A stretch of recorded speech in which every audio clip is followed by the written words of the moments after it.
નમસ્કાર મિત્રો, હું જીજ્ઞા પટેલ. આજે અમે આવ્યા છીએ મહેસાણાની મોઢેરા રોડ ઉપર એક સોસાયટીમાં.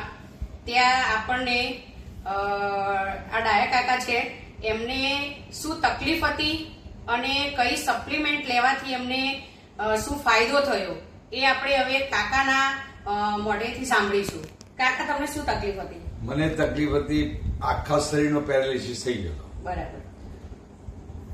ઘણા ટાઈમથી ઝાયડસમાં દવા લીધી, એના પછી નોવા લીધી, બરાબર. એના પછી જીભ પકડા દીધી, હા. સપ્લિમેન્ટરી લીધી અને નોવા લીધા પછી મને ઘણો આરામ છે. આજે તમને કેવું છે? સારું છે. જે હતું 99% રિઝલ્ટ મળ્યું. બરાબર. તો તમે દર્શક મિત્રોને શું કહેશો? દર્શક મિત્રોને એટલું કહીશું કે આ જે નોવા રેનોટક નોવા છે એ ઘણા ફાયદા છે. એના લીધે તમારે લેવી જ જોઈએ.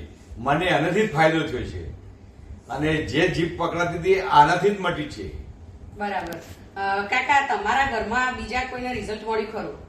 ના, તમારા ઘરમાં બીજું મારા સિવાય કોઈ નહીં મળ્યું. બરાબર. તમે જ યુઝ કરી છે. તમે જ યુઝ કરી છે. મેં જ કર્યું. તો તમે શું કહેશો? આ નોવા યુઝ કરાય? આ નોવા યુઝ કરાય. કોઈ પણ તકલીફ હોય તો આ નોવા યુઝ કરાય. તો દર્શક મિત્રો, તમે જોયું કે કાકાને પેરાલિસિસ થયો હતો ટોટલી આખી બોડીનો.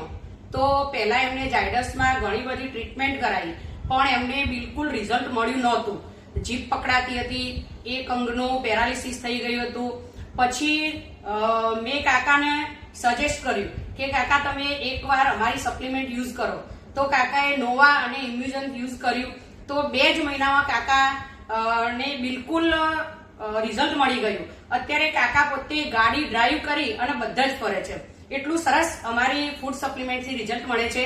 તો નમસ્કાર દોસ્તો, રોકિંગ રેનાટસ, રોકિંગ અચીવર ગ્રુપ.